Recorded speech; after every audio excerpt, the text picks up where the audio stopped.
Have you heard that most video gamers are now adult women? Not those teenage boys in the basement we always hear about? Well, a new study says yes. Feminist tech writers have seized on the study as proof that the video industry has fallen behind the times. Too many games, they say, perpetuate a culture of sexism and misogyny. Well, has the gentle sex taken over video games? And are games rife with sexism? That's coming up next on The Factual Feminist.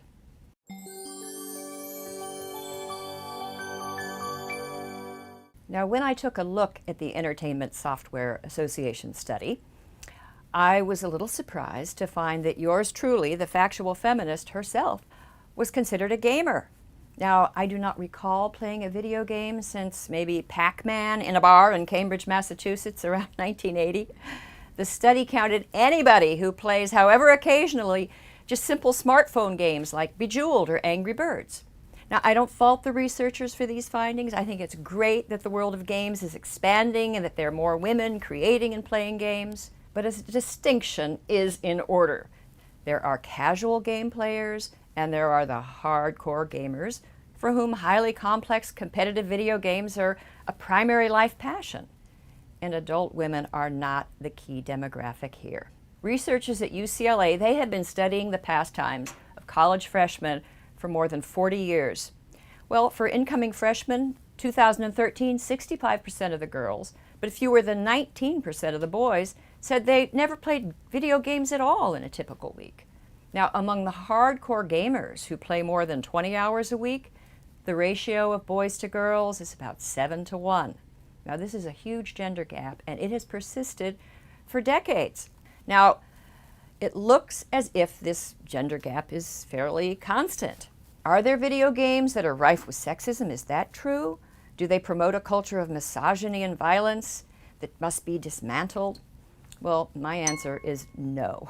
Thank you for this. For those who might not know, gaming industry is one of the biggest in the world, with a projected 2023 net revenue estimated to $365.6 billion. To put that in perspective, the music industry was valued at $19.1 billion in 2020, while the movie industry was valued at $41.7 billion. That means the gaming industry is making more than 3 times as much money as the music industry and almost 4 times as much as the movie industry. And it might be true that more and more women are involved in this industry nowadays, with an estimated 30% overall presence, but still, it was not the case in the past years. All that to say that the target customers have always been boys. I looked at the literature on gaming and I discovered that gamers do make a lot of people nervous. Not only are most of them male, but the games they play tend to be action-packed, highly competitive, often violent, and they play them a lot. Now, gamers have long faced disapproval from their own moms, from teachers, and above all, researchers and politicians, concernocrats, both liberal and conservative. Well, for years, games like Grand Theft Auto and Call of Duty were said to cause violence, even though no one has been able to establish a clear correlation. Now, those concerns over violence have sort of died down, especially when the Psychological Bulletin published a major article in 2010 declaring the video game scare was, quote, much ado about nothing. And one graph showed that as video games have surged in popularity, youth crime has plummeted. Well, now gamers are dealing with a new army of critics, gender activists, and, hipsters with degrees in cultural studies. And these critics are concerned that gaming is largely a heteropatriarchal capitalist pursuit.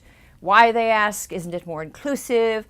Why must there always be male heroes? Why are females portrayed either as damsels in distress or sex objects? Now, these critics have made some useful points about sexist tropes and narratives, but they do a lot of cherry picking and they ignore the fact that the world of gaming has become inclusive. There are games that fit a vast array of preferences and games with responsibly proportioned and appropriately garbed female protagonists. Yet the video game gender police have become so harsh and intolerant, relentless. Many of them want more than women on both sides of the video screen. They want the male video game culture to die. Now, male gamers as a group do evince a strong preference for games with male heroes and sexy women. Now, could that be because they are male? There is no evidence that these games are making males racist, misogynist, homophobic. In fact, all the data we have suggests that millennial males, and these are people born and raised in video game nation, they're far less prone to these prejudices than previous generations. Now, imagine if a group of gender critics attacked women-centered shows like Oprah or The View or women's magazines for privileging the female perspective. Exactly, it's about target customers. When you make a marketing campaign, you need to know who your customers are, the ones supposed to buy your product. That's basics. This is how you make money. This is why huge tech industries sell personal datas to make the targeting more accurate, because they know where you live, what you like, what you are passionate about, and overall, who you are. And marginalizing men, treating them as the other. So what exactly are you criticizing men of in the video game industry? Of not being women? Guilty. I mean, the fans might be tempted to tell them to bug off, find your own shows. And that's what many gamers have done. And most did it with logic, evidence, and humor. But recently, 2 feminist critics received and publicized email death threats. Now, no one knows who sent them. There are millions of gamers, and I'm sure they include a few sociopaths, if it was indeed gamers who sent the threats.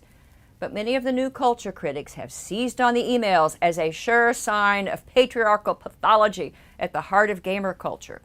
According to one academic pontificator, quote, "What we are seeing is the end of gamers and the viciousness that accompanies the death of an identity." Well, I have spent the last few weeks looking into the gamer culture, talking to gamers, looking at the data. I don't see pathology or imminent death. What I see is a lively, smart, creative subculture consisting mostly of tech-savvy guys from all over the world, but also including a small but distinct group of very cool women. Now, if you love games, they don't really care about your age, your race, your ethnicity, your gender, your sexual preference.